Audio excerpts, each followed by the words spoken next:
The first doctor to die from COVID-19 in Ghana is laid to rest. He was a great physician. So his loss is very, very, very, very, very bad for the hospital, for Ghana as a whole.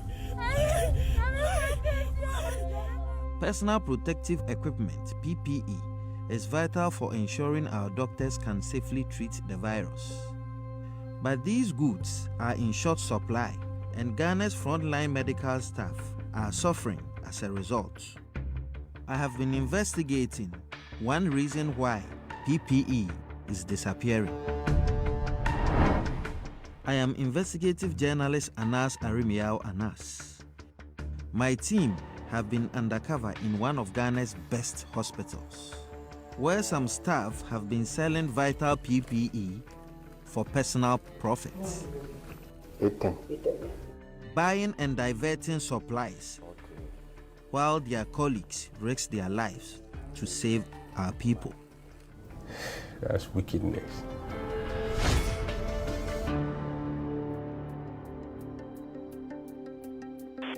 Greater Accra Regional Hospital is ground zero for COVID-19 in Ghana. When the virus arrived, they faced a potentially disastrous lack of PPE. Government called for hospitals to gather as much as possible, and the country rallied around to help. You are the frontline defense of the population against the disease, and we must all support you to be able to protect us. But I received multiple reports from hospital staff that some of their colleagues had formed a clandestine network to cash in on the crisis. My sources identified Mr. Thomas Osei, a hospital pharmacy worker. We soon confirmed these reports, secretly filming Thomas sell multiple loads of PPE inside the hospital. Protective coveralls for 600 cedis, $105. On another day, 9 sets of coveralls. That one is going to the workers, the nurses. Is it the same type? Yes. Is it the same type or? The same thing. Okay.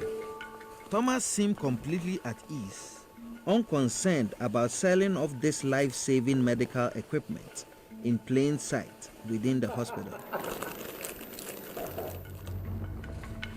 And then he sold us multiple face shields, equipment that medical workers have been crying out for.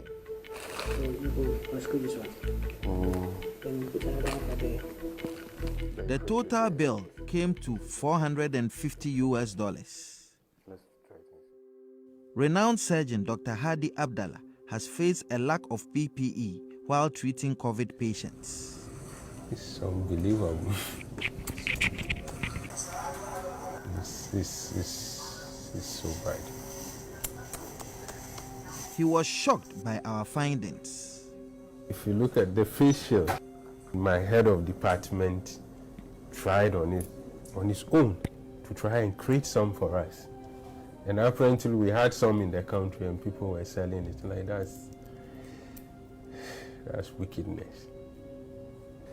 Every 2 weeks the president makes a statement, tells the public how much PPEs they have contributed towards the fight of COVID. And we on the ground never saw it, and we kept complaining. More than 2,000 medical workers in Ghana have been infected by coronavirus. We work in a system where people were told that they had to manage with 2 or 3 marks for a whole week. If they can be so callous and wicked like that, knowing that when health workers don't have this protective gear, they are putting their lives and the life of their families at risk. I think they don't deserve to work there, and I think they should be severely punished by the law. We put our allegations to Thomas, who admitted he had sold PPE. He claimed he did it for personal business, that the goods did not belong to the hospital, and provided receipts for the items. When we investigated the receipts, we were informed by the companies that wrote them that they were all written retrospectively under Thomas's supervision and backdated. The CEO of one supplier said they did sell Thomas PPE but believed it was for the hospital. The goods were intended for exclusive use of frontline staff, not for private sale. On the 9th of April, they had a call for a purchase of 9 face shields to be delivered to Rich Hospital, and I do not condone in selling to hospitals for private people to sell to the public. Another hospital staff member was also filmed selling PPE, Divine Kumochi. The hospital began sewing their own masks for staff when they began facing shortages.